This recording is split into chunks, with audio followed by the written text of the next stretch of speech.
আসসালামু আলাইকুম। আপনাদের মগ ভাই বা এপ্রিল মাসে যেহেতু 4 দিন এবং এপ্রিল মাসে আমরা একটাই মগ ভাইবা রাখবো সেশনটা আগামী শনিবার ইনশাল্লাহ রাখবো 3টা থেকে।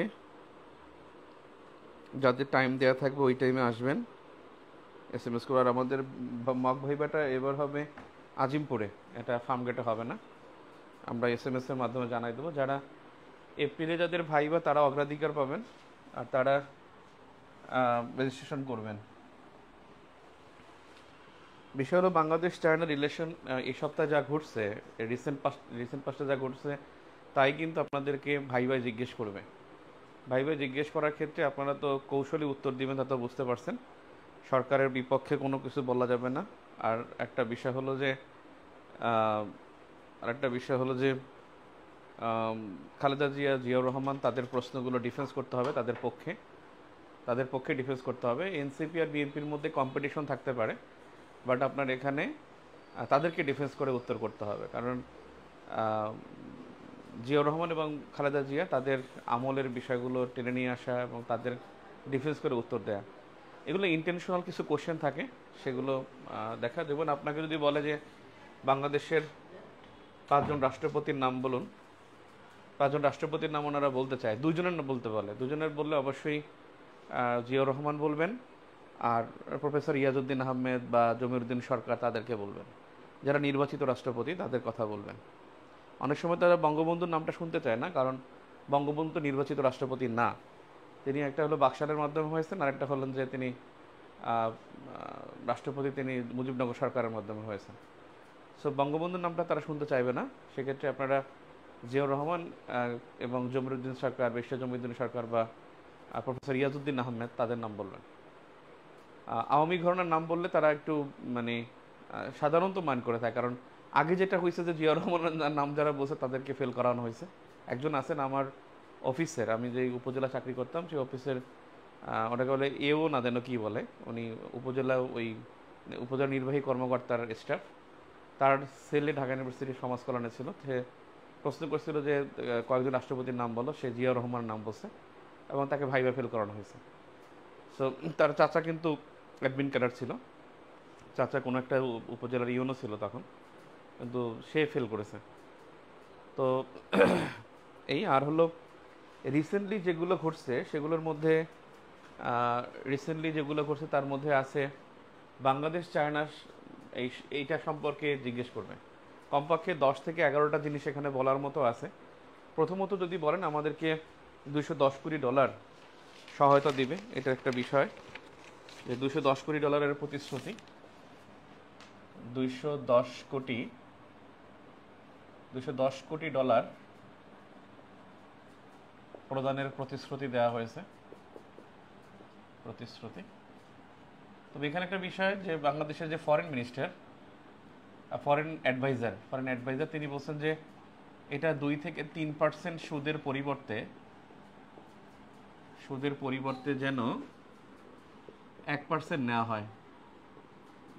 আরেকটা তিনি বলছেন যে এটা 20 থেকে 30 বছরের জন্য যেন হয়, 30 বছরের জন্য যেন সুদটা রাখা হয়। এবং এটা এই $210 কোটি, এটা হলো বিনিয়োগ, ঋণ, আর একটা হলো বিনিয়োগ, ঋণ, আর একটা হলো অনুদান। এই 3টা ক্ষেত্রে প্রতিশ্রুতি দেওয়া হয়, প্রতিশ্রুতি 3টা ক্ষেত্রে। নাম্বার 2, মোংলা বন্দর আধুনিকায়ন করবে। মোংলা বন্দর আধুনিকায়নের কথা বলা হয়েছে। এই আধুনিকায়নে $400 মিলিয়ন খরচ করবে, $400 মিলিয়ন সহায়তা। যেখানে সহায়তা দেখবেন, এগুলো মনে রাখবেন যে অনুদান যদি বলে, সহায়তা বললে বুঝবেন যে এখানে আসলে ঋণের সহায়তার কথা বলছে, যে সহায়তা দিবে এবং স্বল্প সুদে ঋণটা আবার ব্যাক নেবে। $400 মিলিয়ন এখানে সহায়তা, মানে ঋণ সহায়তা করবে, ঋণ সহায়তা। নাম্বার 3 যেটা, সেটা হলো 2028 সাল পর্যন্ত শুল্কমুক্ত পণ্যের প্রবেশ। এটা বেসিক্যালি অনেক আগে হয়েছিল তো 21 সালে, সেক্ষেত্রে 2026 সালে মেয়াদ শেষ হওয়ার কথা ছিল। মানে বাংলাদেশ এলডিসি মুক্ত হয়ে যাবে 2024 সালে। সেক্ষেত্রে 27 সালে শেষ হওয়ার কথা, কিন্তু এটা 26 থেকে আর 28 সাল পর্যন্ত বৃদ্ধি করা হয় শুল্কমুক্ত সুবিধাটা। শুল্কমুক্ত পণ্যের প্রবেশাধিকার আম রপ্তানি করবে, আম রপ্তানি, তাহলে বিডি আম রপ্তানি করবে। নাম্বার 5 যেটা, সেটা হলো তিস্তা প্রকল্পে 50 বছরের মাস্টার প্ল্যান করবে। তিস্তা প্রকল্পে 50 বছরের মাস্টার প্ল্যানের প্রস্তাব দিবে, মাস্টার প্ল্যানের প্রস্তাব দিবে। তিস্তা আজকে ডক্টর প্রফেসর ইউনূসের ইয়েটা শুনেন আপনারা, যে আমি ভিউ4 জিকে গ্রুপে শেয়ার করছি, ওনার স্পিচটা শুনবেন, যে থাইল্যান্ডে তিনি স্পিচটা দিয়েছেন, চমৎকার স্পিচ দিয়েছেন, খুবই চমৎকার স্পিচ দিয়েছেন। এখানে তিনি বলছেন বেশ কয়েকটা কথা। একটা বলছেন যে খুবই মজা করে বলছেন যে আমি যখন ইউএসএ টিচার ছিলাম, তখন আমার যে স্টুডেন্টস ছিল তার মধ্যে 1/3 ছিল যে যারা ফ্রম থাইল্যান্ড, এবং তারা ইংলিশে খুব উইক ছিল, but they are not bad student but weak in English. তখন তিনি বলছেন যে আসলে আমি ইংলিশে টিচার ছিলাম না, ইকোনমিক্সের টিচার ছিলাম, তারপর আমি তাদেরকে যতটুকু পারি আমিও ইংলিশে উইক, আমার উইকনেস থেকে আমি উইক জোন থেকে আমি তাদেরকে শিখাইছি, এবং তাদের সাথে আমাদের ফ্রেন্ডশিপ হয়েছে। খুব মজা, মানে খুব ভালোভাবে তিনি ব্যাখ্যা করছেন। চমৎকার স্পিচ ছিল। মানে he is the 85 years of age, but তার এক্সপ্রেশন ছিল অন্য রকমের।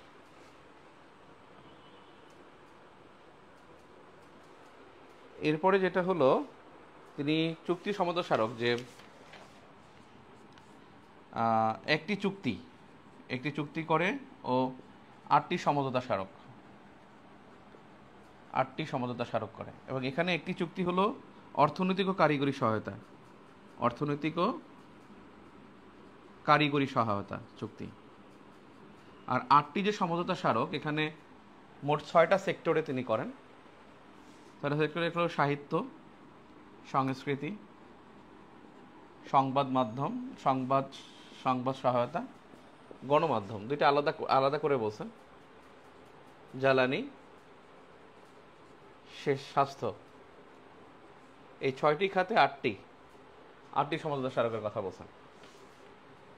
এরপরে বিআরআই প্রজেক্টে আমাদেরকে সহায়তা করবে $40 বিলিয়ন। বিআরআই প্রজেক্টের আওতায় বাংলাদেশকে $40 বিলিয়ন, বাংলাদেশে $40 বিলিয়ন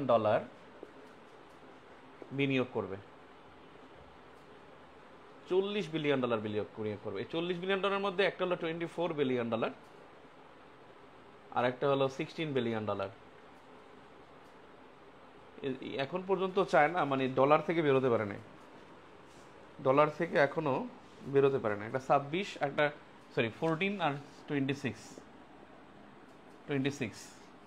26 বিলিয়ন ডলার এটা সহায়তা করবে হলো অবকাঠামো খাতে, আর ওটা যৌথ বিনিয়োগ। এই যৌথ বিনিয়োগগুলো কিন্তু ব্যাপক ট্র্যাপ। আর 26 বিলিয়ন এটা হলো অবকাঠামো খাতে সহায়তা করবে, বিনিয়োগ করবে অবকাঠামো। এরপরে বলা হয়েছে যে কুনমিংয়ে 4টা হসপিটাল করবে। কুনমিং, এটা খুব ভালো চয়েস। কুনমিংয়ে 4টি হসপিটালে বাংলাদেশিদের জন্য সুযোগ থাকবে। কুনমিং কারণ আমাদের টেকনাফ থেকে কুনমিং পর্যন্ত সড়ক চালু হয়ে যাবে টেকনাফ থেকে, সেক্ষেত্রে ওই কুনমিংয়েই চুজ করা হয়েছে, যেটা সড়ক পথে যাওয়া যাবে। তারপর হলো ব্রহ্মপুত্র বাঁধ। এখানে তারা ব্রহ্মপুত্রে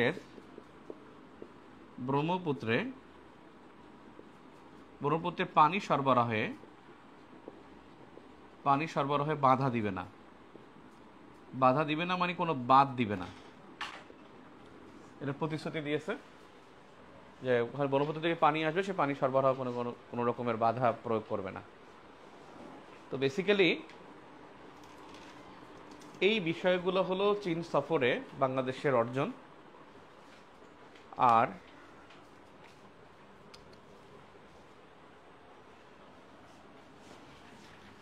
আরেকটা বিষয় আছে, সেটা হলো মহাসাগরের জন্য ভারত মহাসাগরের জন্য 4টি যুদ্ধ জাহাজ দিবে। এখন বিষয় হলো যে বাংলাদেশের পররাষ্ট্রনীতিতে কিছু চ্যালেঞ্জ আছে। এই মুহূর্তে আসলে পররাষ্ট্রনীতির চ্যালেঞ্জগুলো কি কি? আমাদের বাংলাদেশের কিছু কমন প্রবলেম আছে, যে কমন কিছু প্রবলেম সবসময়ই থাকে। After challenges of BD foreign policy, মানে ওভারঅল এটা প্রফেসর ইউনূসের আমল, এজন্য না, এটা কি আসলে আমাদের ফরেন পলিসির ভিত্তি কি, বেস কি? ভিত্তি হলো 3টি। একটা হলো সিকিউরিটি, নিরাপত্তা অর্জন, development. Security, development and cooperation. আমরা আসলে চাই এই 3টা। We want this security, development and cooperation. কিন্তু বিষয় হলো আমাদের আসলে চ্যালেঞ্জগুলো কি কি? আমাদের কিছু কমন চ্যালেঞ্জ আছে।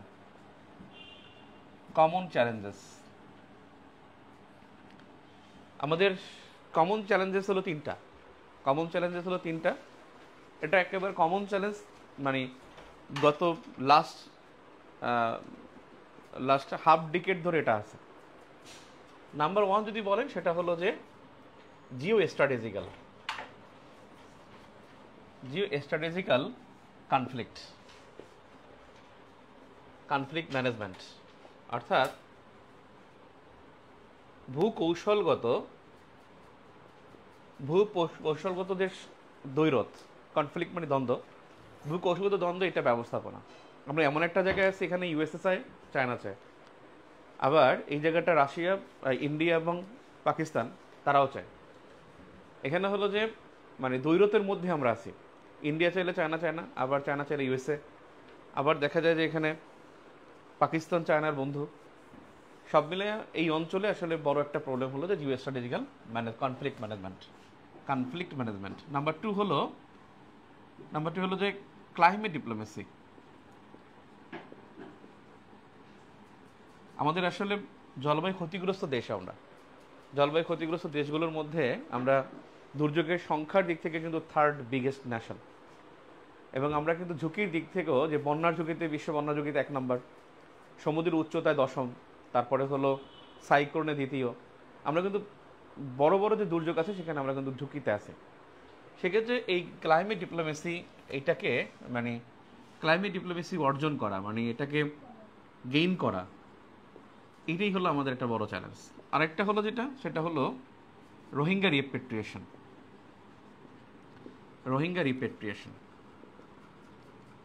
এই 3টা হলো যে মানে আমাদের কমন, মানে এটাকে বলে যে স্থায়ী, যেটা পার্মানেন্ট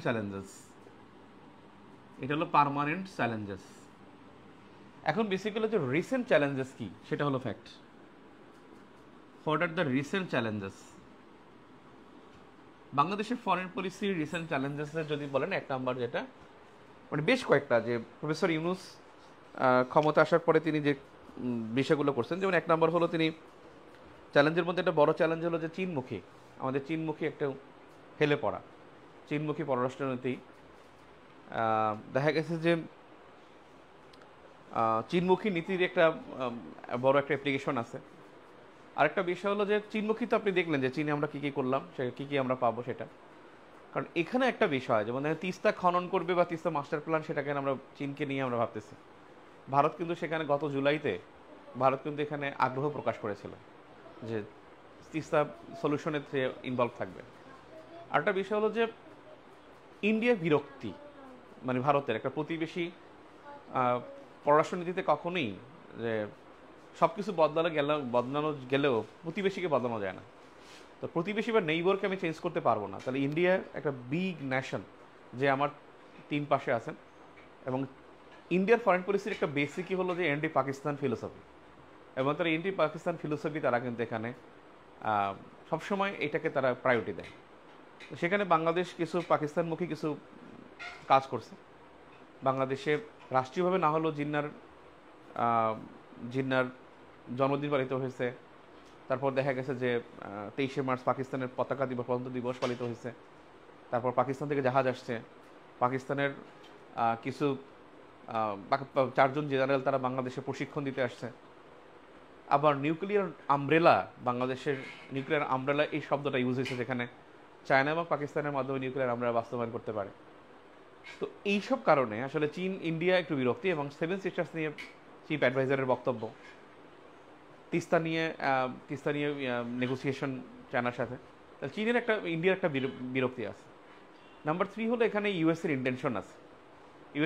ইউএসএ সেই 2021 সাল থেকে বাংলাদেশকে বলছে যে আইপিএস অন্তর্ভুক্ত হওয়া 5 স্ট্র্যাটেজি, যে free and open Indo Pacific strategy বা ইন্দো প্যাসিফিক স্ট্র্যাটেজি আইপিএস, যেখানে আইপিএস কোয়াড, যেটা ইউএসএ, অস্ট্রেলিয়া, নিউজিল্যান্ড এবং ইন্ডিয়া তাদের ব্লকে যাওয়া, এগুলো আপনারা রিটেনে পড়ছেন। এরপরে হলো বাংলাদেশের ইকোনমি কিছু ক্রাইসিস আছে, সেটা হলো যে অর্থ পাচার। আমাদের $234 বিলিয়ন পাচার হয়েছে। সেই $234 বিলিয়ন, যেটা শ্বেতপত্র প্রণয়ন কমিটি বলছে $234 বিলিয়ন সেটা ফেরত আনতে হবে, সেটা একটা চ্যালেঞ্জ। আরেকটা হলো যে আমাদের আইএমএফের কিছু শর্ত আছে। আইএমএফের শর্তগুলো আইএমএফের শর্তগুলো বোর্ডে দেখা যায়। আইএমএফের যে শর্তগুলো আছে, যে 5-6টা বিগ শর্ত, রিজার্ভ বাড়াতে হবে, 4 মাসের রিজার্ভ আমদানি ব্যয় পূরণ করতে হবে, তারপরে হলো ব্যাংকিং সুশাসন, তার কর জিডিপি রেশিও বাড়ানো। তাহলে আইএমএফ আমাদেরকে লোন দিবে, সেখানে আমরা কিন্তু ফেব্রুয়ারি মাসে যে কিস্তি দেওয়ার কথা $67 কোটি, সেটা কিন্তু দেওয়া হয় নাই। তারপরে হলো আমরা বিশ্বব্যাংক এডিবি থেকে আমরা লোন চেয়েছি, বিশ্বব্যাংকের কাছে চেয়েছি $2 বিলিয়ন, $1.5 বিলিয়ন চেয়েছি এডিবি থেকে, আইএমএফের কাছ থেকে অতিরিক্ত $1.2 বিলিয়ন চেয়েছি। তো আমাদের বিভিন্ন সংস্করণ আমরা চেয়েছি। তো সেক্ষেত্রে এই ঋণগুলো অর্জন করা, আমাদের কিন্তু আমদানি ব্যয় আমরা হ্রাস করেছি, আমাদের প্রজেক্টগুলো বন্ধ আছে, প্লাস হলো আমাদের বাজেটের যে অনুদান ঋণ যেটা, সেটা আমাদের দরকার বাজেট বাস্তবায়নের জন্য, যে রেগুলার খরচ বহন করার জন্য। সেক্ষেত্রে হলো যে বৈদেশিক সাহায্য বা ঋণ দরকার আমাদের। আরেকটা বিষয় হলো যে আমাদের ইনভেস্টমেন্ট একেবারে কমে গেছে। গত বছরের তুলনায় সেটা 71.73% ইনভেস্টমেন্ট হ্রাস পেয়েছে। গত অর্থ বছরের চাইতে 71.73% আমাদের বিনিয়োগ হ্রাস পেয়েছে। সেক্ষেত্রে বিনিয়োগ আমাদের ক্যারি করতে হবে। আরেকটা হলো যে বিগ চ্যালেঞ্জ হলো ফরেন পলিসির ক্ষেত্রে, একটা বিগ চ্যালেঞ্জ হলো আমাদের সবচেয়ে বেশি রপ্তানি করি আমরা যুক্তরাষ্ট্রে, এবং সেই যুক্তরাষ্ট্রের রপ্তানির ক্ষেত্রে আমাদের 37% আমাদেরকে ট্যারিফ দিয়েছে। সেক্ষেত্রে আমরা কি পলিসি গ্রহণ করতে পারি? ট্যারিফ দেওয়ার ক্ষেত্রে আমরা কয়েকটা পলিসি গ্রহণ করতে পারি। 1 নম্বর পলিসি গ্রহণ করতে পারি যে, মানে জিজ্ঞেস করবে আপনাকে যে কী পলিসি গ্রহণ করতে পারি আপনি। 1 নম্বর হলো যে আমরা পারি যে ইউএসের ট্যারিফটা কমিয়ে দিয়ে আমরা তাদের সাথে নেগোশিয়েট করতে পারি। আমরা যে এলডিসি এখন উত্তোলন হয়নি, সেটা তাদেরকে মনে করিয়ে দিতে পারি। আমরা যে এলডিসির মধ্যে আছি এবং মোস্ট ফেভার্ড নেশন হিসেবে, এমএফএন হিসেবে কিন্তু এলডিসিভুক্ত দেশগুলো একটা পাবে, একটু সুবিধা পাবে। আমরা এলডিসির মধ্যে আছি এখনো, তাই সেটা কিন্তু আমরা পাইনি। তারপরে হলো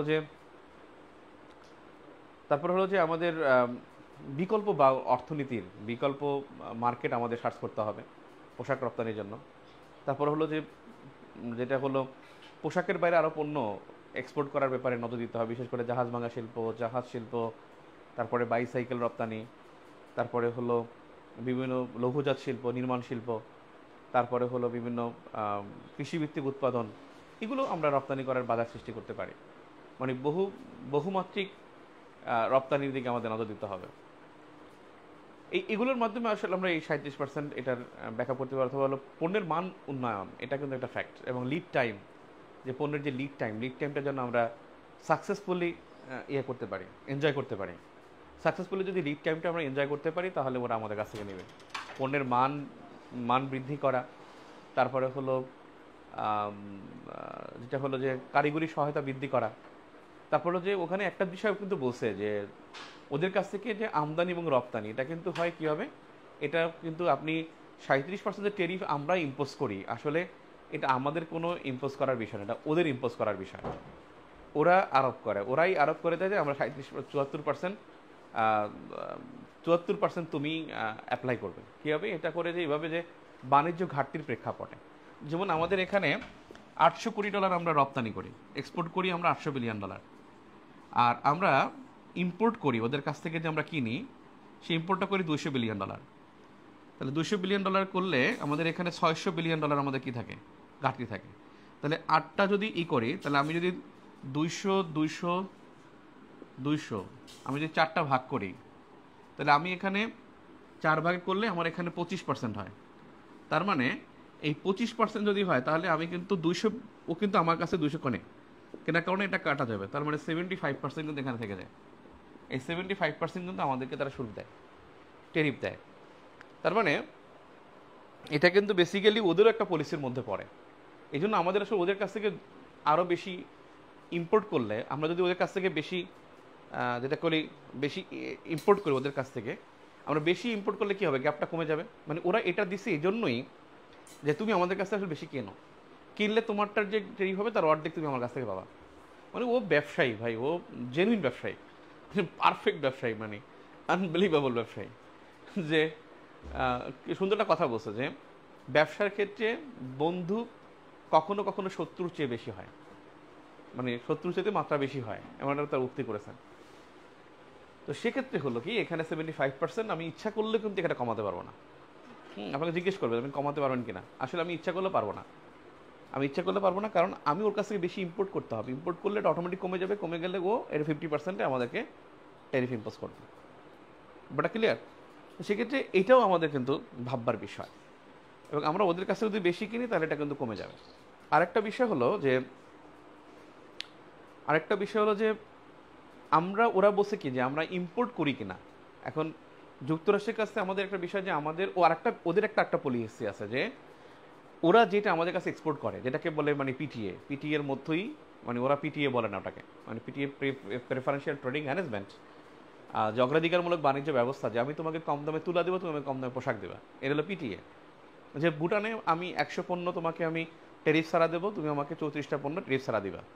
এই যে আমার কাছে তুমি 100 পণ্য নিবা টেরিফ ছাড়া, আমি আমার পণ্য ঢুকবে, তোমার পণ্য বাংলাদেশে ঢুকবে 34টা টেরিফ ছাড়া। এইটা হলো দুই দেশের মধ্যে মিউচুয়াল আন্ডারস্ট্যান্ডিং, এবং এটাই হলো PTA. And fact is that যে ইউএসএ আমরা ওদের কাছ থেকে যেই পোশাকটা রপ্তানি করি, সবচেয়ে বেশি পোশাক রপ্তানি করি, $860 কোটি মধ্যে আমরা $760 মতো কোটি, 840-এর মধ্যে $760 কোটি আমরা খালি গার্মেন্টস প্রোডাক্টের এক্সপোর্ট করি। তো সেক্ষেত্রে কী হবে, যে আমি যে এক্সপোর্ট করি গার্মেন্টস, আমি ওর কাছ থেকে কিন্তু প্রচুর পরিমাণে তুলা কিনি, বস্ত্র কিনি, তুলা সবচেয়ে বেশি কিনে। আমার তুলা আমার এখানে কিন্তু কাঁচামাল। এই কাঁচামালটা যদি আমাদেরকে দেখাতে পারি যে আমার এখানে কম দামে আমি তোমার তুলাটা কিনতেছি, তুমি আমার কাছ থেকে পোশাক কিনতেছো।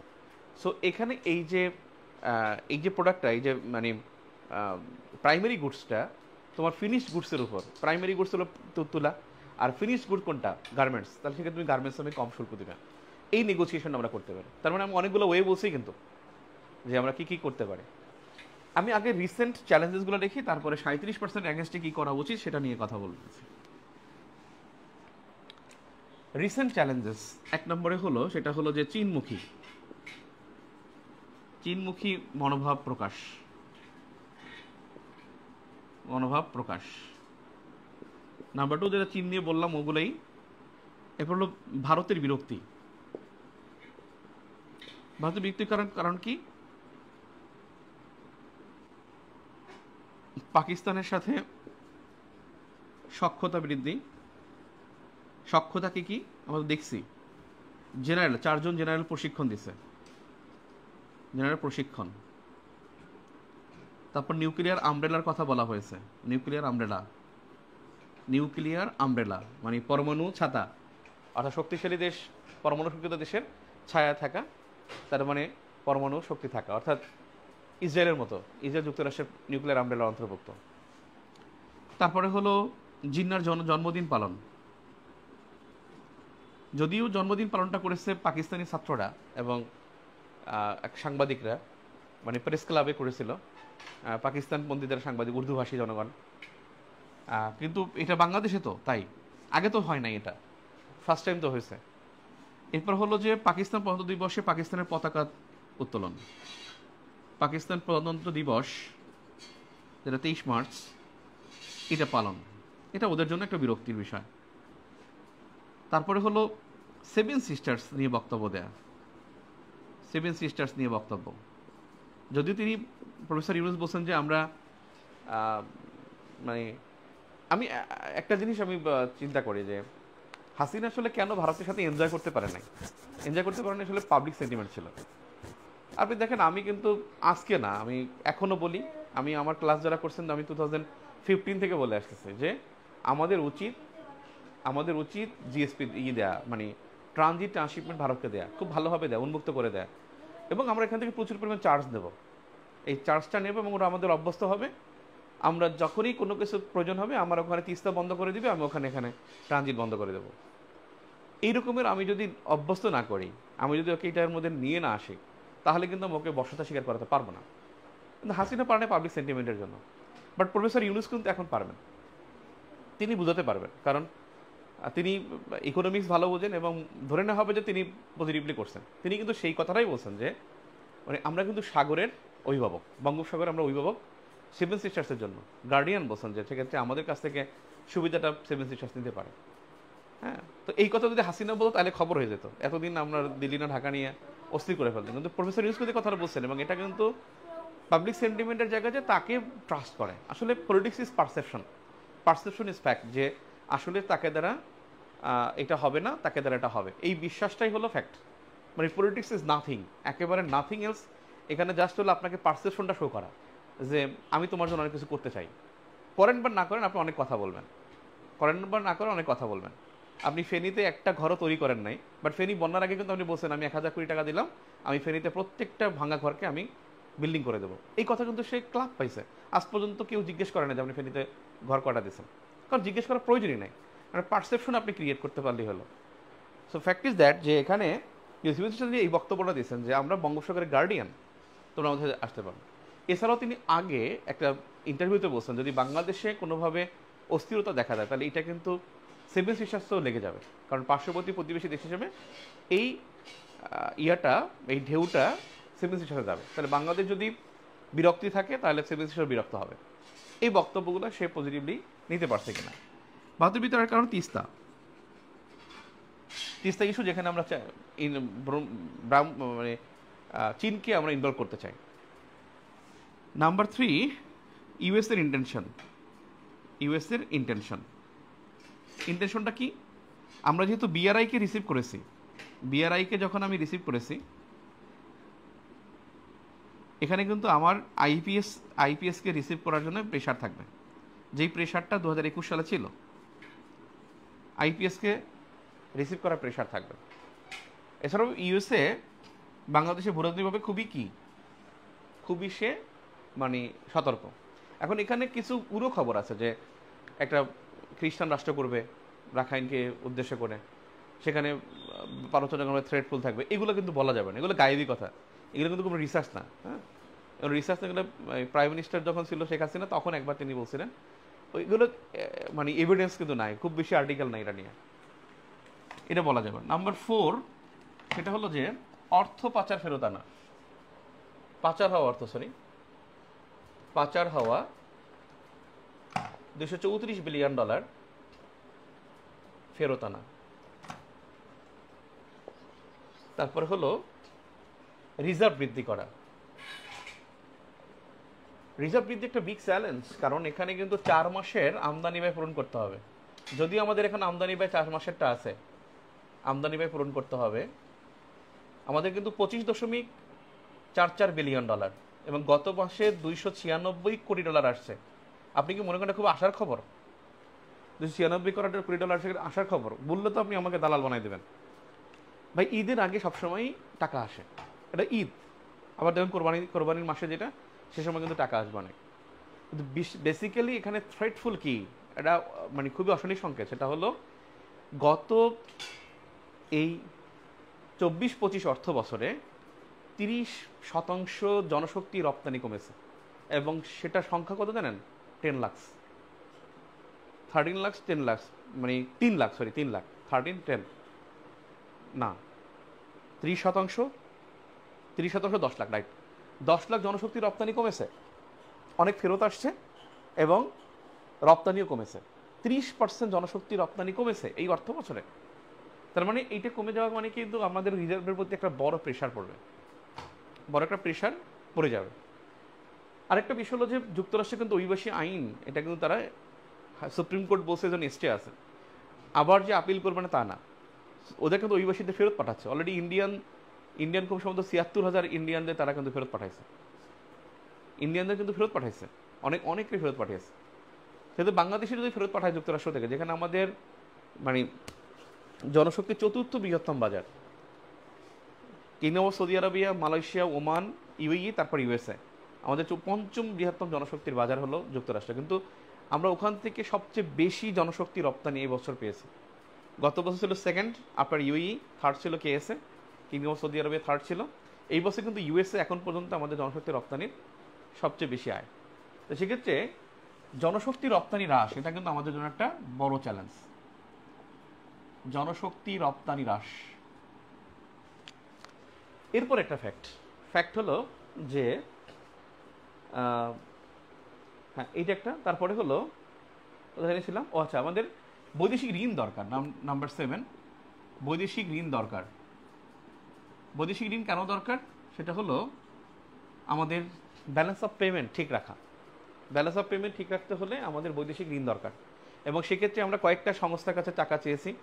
$1.2 বিলিয়ন চেয়েছি আইএমএফের কাছে নতুন করে, আগের $4.77 বিলিয়ন, সেটার বাইরে 1.2 আইএমএফের কাছ থেকে, বিশ্বব্যাংকের কাছ থেকে $2 বিলিয়ন, এডিবির কাছ থেকে $1.5 বিলিয়ন। তার মানে ওয়ার্ল্ড ব্যাংকের কাছ থেকে $2 বিলিয়ন, এডিবির কাছ থেকে $1.5 বিলিয়ন, আইএমএফের কাছে হলো $1.2 বিলিয়ন।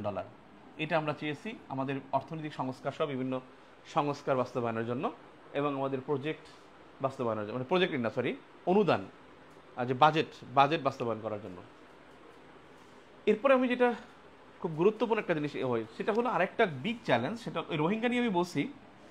রোহিঙ্গা রিপেট্রিয়েশন এটা একটা চ্যালেঞ্জ, কিন্তু এছাড়াও রোহিঙ্গা নিয়ে দুইটা খারাপ খবর আছে। একটা খবর হলো যে ইউএসএ তাদের স্যাংশন যেটা, বা ইউএসএ যে এই হেল্প তারা কমিয়েছে। আর একটা WFP, তারা পার হেড বাই মান্থ তারা রোহিঙ্গাদের জন্য তারা $12 থেকে $6 করেছে সাহায্যটা, $6 করেছে। তার মানে তাদের হেল্পটা অর্ধেক করেছে। ওদিকে যুক্তরাষ্ট্র এখানে হেল্প কমিয়েছে। আরেকটা বিষয়, মারাত্মক একটা বিষয়, সেটা হলো নাম্বার কত বলছে, এটা 4, 5, 6, 7, 8 নম্বরে হলো ইউএসএইড, তারা হেল্প দিবে না। ইউএসএইড হেল্প বন্ধ করে দিছে, এবং তারা স্থায়ীভাবে ইউএসএইডকে বন্ধ করে দিবে, ক্লোজ করে দিবে। 3 মাসের 90 দিনের একটা নিষেধাজ্ঞা দিয়েছে, 90 ডেজ গন, এখন আবার এটা চূড়ান্তভাবে বন্ধ হয়ে যাবে। তাহলে এই 90 ডেজ কিন্তু গন হবে এই যে আগামী 20 তারিখ এপ্রিলের, এরপরে স্থায়ীভাবে বন্ধ হয়ে যাবে। রিপোর্ট আসছে, আপনারা দেখছেন। এটা আসলে আমরা কিন্তু এখান থেকে যে পরিমাণটা সাহায্য পাই, প্রায় $61 বিলিয়ন আমরা সাহায্য পেয়েছি আমরা প্রায় $40 মিলিয়ন সাহায্য পাই। তো এই সাহায্যটা কিন্তু আমরা পাবো না। সেক্ষেত্রে আমাদের স্বাস্থ্য খাতের উপর একটা বড় প্রভাব পড়বে। আমাদের স্বাস্থ্য খাত, তারপরে হলো আপনার জনশক্তি খাত, তারপরে হলো মানব সম্পদ খাত, এখানে কিন্তু, এবং শিক্ষা খাত, এখানে কিন্তু একটা বড় ধরনের আমরা থ্রেটফুল একটা অবস্থায় থাকবো। তাহলে ইউএসএইড হেল্প বন্ধ, এটা একটা আরেকটা চ্যালেঞ্জ, আরেকটা বিগ চ্যালেঞ্জ। এরপরে দেখেন আরেকটা চ্যালেঞ্জ বললাম কি জানো, ইউএসএইড, আহারে ওই সময় বলছে, ও আচ্ছা, এই যে ট্যারিফ নিয়ে যেটা দরকার, ট্যারিফের আলোচনাটা করি এখন। আমি প্রশ্ন দেখতেছি আপনাদের একটু পরেই। ট্যারিফ, এই 37% ট্যারিফ, এখানে আমার করণীয় কি? নাম্বার ওয়ান হলো আমাদের এক্সপোর্ট বাড়াতে হবে, এক্সপোর্ট মার্কেট সার্চ করতে হবে, মার্কেট সার্চ। নাম্বার 2 হলো যে আমাদের এক্সপোর্ট প্রোডাক্ট ভেরিয়েশন বাড়াতে হবে, product variation. And immediate help কি, সেটা হলো যে আমরা যে এলডিসিস হিসেবে সুবিধা চাইতে হবে। যেহেতু USA is the member of WTO, WTO এবং গ্যাটের মেম্বার, সেক্ষেত্রে ইউএসএকে এটা মানতে হবে। এমন না যে রাশা যে মানে নাই 2020 সালে 10 সালে স্বাক্ষর করেছে এখানে ডাব্লিউটিওতে ইনভলভ হয়েছে সে শর্ত সাপেক্ষে, সেরকমের না, সে কিন্তু একবার শুরু থেকে আছে। নাম্বার 4 হলো আমাদের যেটা হলো যে প্রাইমারি গুডস আমদানি করি, একটাকে বললাম না আমরা যে তুলা আমদানি করি এবং ফিনিশড গুডস গার্মেন্টস রপ্তানি করি, আমদানি করি এবং সেই ফিনিশড গুডস রপ্তানি করি, সেটা প্রেজেন্ট করতে হবে। ট্রেড গ্যাপ কমাতে হবে। এখানে যত ট্রেড গ্যাপ কমাবো তত কিন্তু আমাদের প্রতি কি হবে, ইউএসের টেরিফটা কমে যাবে। টেরিফটা কমে গেলে ওরা রেসিপ্রোকাল টেরিফটা ওরা কিন্তু ইম্পোজ করবে। আমরা যত বেশি টেরিফ বাড়াবো, মানে ট্রেড বাড়াবো, ট্রেড গ্যাপ কমাতে হবে। এগুলো হলো মানে বিগ লাইনে এই কথাগুলো বলা যেতে পারে। সো আপনাদের কিন্তু এই সপ্তাহে ভাইবা যদি দেন, এই মাসে আর ভাইবা হবে না, অবশ্যই শনিবার পরশুদিন হবে ইনশাল্লাহ। সেক্ষেত্রে আপনারা করবেন। একজন বলছেন যে জেনারেলদের ভাইবা কবে হবে, তা তো বুঝতেই পারতেছেন, এটা খুব সম্ভবত জুনের আগে হবে না। স্যাটারডে ডেমো ভাইবা কখন? আমার SMS আসে নাই। আচ্ছা, আমি SMS দিব, কালকে সন্ধ্যার সময় দেবো। কালকে সন্ধ্যায় না, কালকে বিকালে দেবো ইনশাল্লাহ। একটু দেখে নেই কয়জন আসে। ডেমো ভাইবা অবশ্যই 3টা থেকে হবে, বিকাল 3টা থেকে হবে। ভারতের বিরক্তি না লিখে ভারতের ষড়যন্ত্র লেখেন। ভারতের ষড়যন্ত্র, ইন্ডিয়ান কনস্পিরাসি, ডিপ্লোমেসিতে এইসব শব্দ নাই। কনস্পিরাসি ডিপ্লোমেসিতে নাই। ডিপ্লোমেসি কখনো নেগেটিভ কথা শুনে না, ডিপ্লোমেসি কখনো নো বলে না, নেভার বলে না। We are thinking. ডিপ্লোমেটিক কিছু আছে, শব্দ আছে।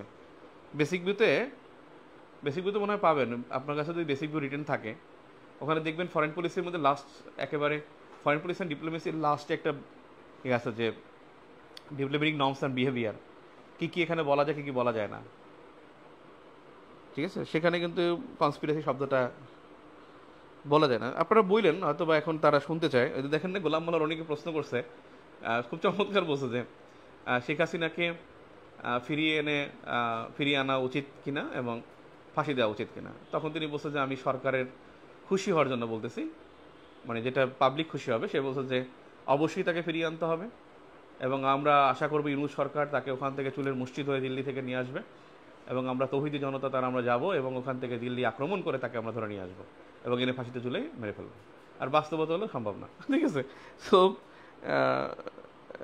লিখতে পারেন। লিখিতের পরে 44 কি শেষ হবে স্যার, না আবার বাদ দিবে? আমার যেটা মনে হয় সেটা তো বলা যাবে না। আমার মনে হয় লেংদি হবে, লেংদি করতে চাইবে অনেক পরে, কারণ ইনফ্লুয়েন্স থাকতে পারে।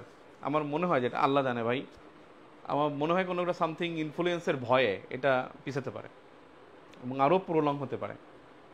আমার মনে হয় প্রলং হলে খারাপ হবে না, প্রলং হলে খুব বেশি খারাপ হবে তা না। ঠিক আছে, এনি কোয়েশ্চেন সো ফার? 9 তারিখে যেগুলো জিজ্ঞেস করবে সেগুলো আলোচনা প্রায় হয়ে গেছে, বুঝছেন, প্রায় হয়ে গেছে। কারণ আপনার বোধ ভাইবা তো সেখানে ডিপার্টমেন্টাল কোশ্চেন থাকে, বুঝছেন, সেজন্য আমি আসলে বোধ ভাইবার সময় ক্লাসে একটু কম নেই। বোধ ভাইবা তো আসলে কোশ্চেন করে কম, মানে ডিপার্টমেন্টাল কোশ্চেন বেশি করে, জেনারেলে বেশি ক্লাস নেই। তবে আমার নেওয়া উচিত ছিল, বোধ ভাইবা হওয়ার আগে অনেক ক্লাস নেওয়া উচিত ছিল। আই এম সরি, যেটা আমার আসলে প্ল্যানিংয়ে ভুল ছিল। পরে কিছু কোশ্চেন দেখলাম যে না, এখানে আসলে ক্লাস নিলে ভালো হতো। যাই হোক, এখন থেকে নেবো নিয়মিত ইনশাল্লাহ। সপ্তাহে একদিন হলো, পুরো সপ্তাহের ক্লাসগুলো একটু গুছাই দিলাম। ঠিক আছে, দেখা হবে ইনশাল্লাহ। আল্লাহ হাফেজ।